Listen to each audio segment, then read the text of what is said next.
পঞ্চায়েত সদস্য দীর্ঘদিনের ইয়ে, হ্যাঁ, বহুকালে। তো সেটা বড় কথা না, বড় কথা হলো এই দুটো পরিবারের এই দেবদাস মণ্ডল আর বাসুদেব মণ্ডল, এরা দুই ভাই এখানে থাকে, পৈতৃক ভিটা।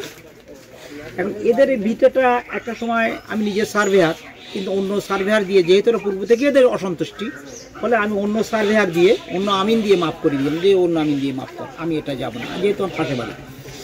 তো আমি এই সার্ভেটা করিনি, মেপে দেওয়ার পরে বললো যে মাপ ভুল টুল হয়েছে, মানে আমি না ঠিক করে দিই, ঠিক আছে যা। সে অনেক দিনের কথা, সেই থেকেই চলছিল, যে যার সীমানা নিয়েই এরা বসত করছিল। দেবদাস মণ্ডলের স্ত্রী লক্ষ্মী আর ছেলে আরাধন মণ্ডল, এদের পরিবার তিনজন। আরাধন মণ্ডলেও ইতিমধ্যে বিয়ে হয়েছে, একটা বাচ্চা আছে, হ্যাঁ, 32 বছর বয়স, কিন্তু একদম নিরীহ, উনি পারছেন নিঃসন্দেহে, এ ব্যাপারে কোনো কথা নেই। তবে দুঃখের হলো সত্যি যে এই যে দেবদাস মারা গেছে, দেবদাসের ছেলে এই বাসুদেব মারা গেছে, বাসুদেবের ছেলে পার্থ মণ্ডল, ও বরাবরই একটু নেশাখোর, ও হুঁশ জ্ঞান নেই। ওর মা কলকাতাতে কাজ করে, বোনেরা বিয়ে হয়ে গেছে, ও নিজের স্ত্রী আছে, দুটো বাচ্চা আছে। এখন ওর এই অসহিষ্ণুতা আচরণ, এটা দীর্ঘদিনে আমরা লক্ষ্য করি। আমার উচিত ছিল যে দেবদাস মণ্ডলের জানে তার ভাইপো কী জিনিস, হ্যাঁ, ওরা একটু ধৈর্য ধারণ করে এই ঘটনাটা একটা আর্থিং তার তুলে দেওয়াকে কেন্দ্র করে ঘরের ধারে, সেটাকেই মূলত 10 সেন্টিমিটার, যা 6 ইঞ্চিরও কম, 6 ইঞ্চিরও কম, 6 ইঞ্চি জায়গার জন্য 6 ইঞ্চি জায়গা, 15 সেন্টিমিটারে 6 ইঞ্চি হয়। তাই 15 সেন্টিমিটার জায়গার মধ্যে এই আর্থিংটা থাকবে কি থাকবে না, এই নিয়ে দুই পরিবারের মধ্যে গন্ডগোল। গতকাল রাত্রে কি হয়েছিল? গতকাল রাত্রে ঘটনাটা, দিনের থেকে ঝগড়া হচ্ছিল, এই আর্থিংটা তুলে দিয়েছিল, এই তারপর থেকে ঝগড়া হচ্ছিল। একবার যদি আমাদের বলতে যে আচ্ছা বাবা এটা পরে বসিয়ে দেবো, তাহলে আর এত দূর সর্বনাশ হতো না। এবারে এরা রাত্রেবেলার ঘটনাটা, অনেক রাত হয়ে গেছে, তখন এরা গ্রামের মানুষ, পাড়ার মহল্লার মানুষ ঘুমিয়ে পড়েছে। ঘুমিয়ে পড়লে এরা তখনও ঝঞ্ঝাট করছে। পার্শ্ববর্তী আমাদের পঞ্চায়েত সদস্যা মহিলা বিজলি মণ্ডল, ওর কাছে যায়, রাত তখন 12টা 10-15। ওর কাছে গেলে আমি বিজলি মণ্ডলের কাছে সকালবেলা গিয়েছিলাম।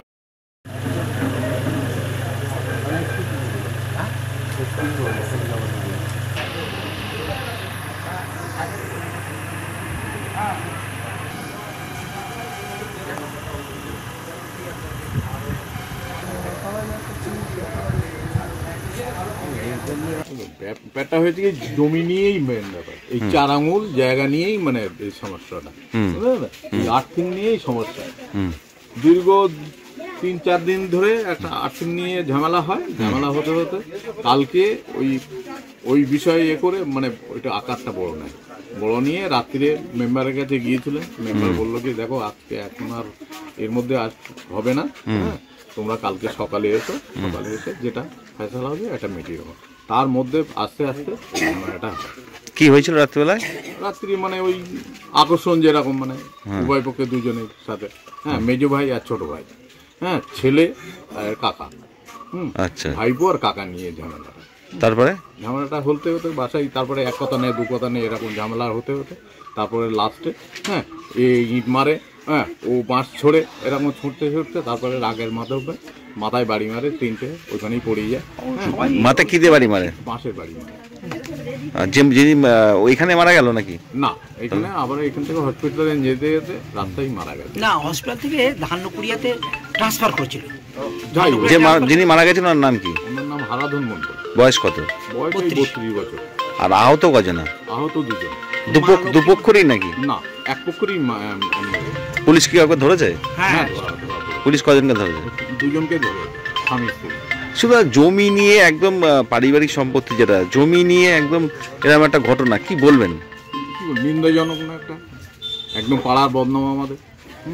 বাঁশ দিয়ে পিটিয়ে মেরেছে? বাঁশ দিয়ে একটা করে বাড়ি মেরেছে, মানে সই বাড়ি একদম মাথায় মত করে মেরেছে। কি নাম আপনার? আমার নাম রামপ্রসাদ মণ্ডল। আপনার কেউ হয় যে মারা গেছে? খুঁড়তুতো জাটতুতো ভাই।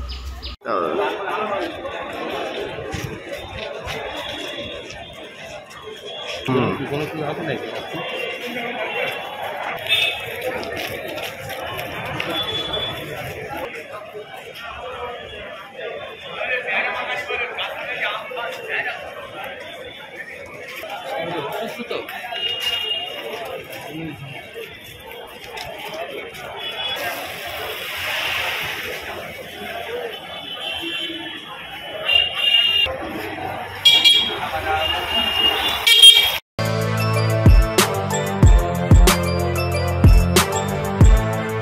এখন অনেক বড়।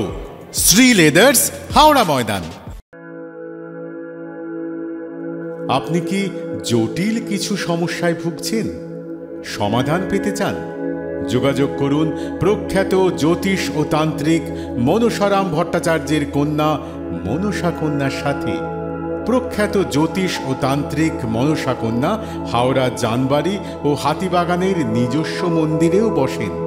যোগাযোগ 9830106967 আর 9239655323।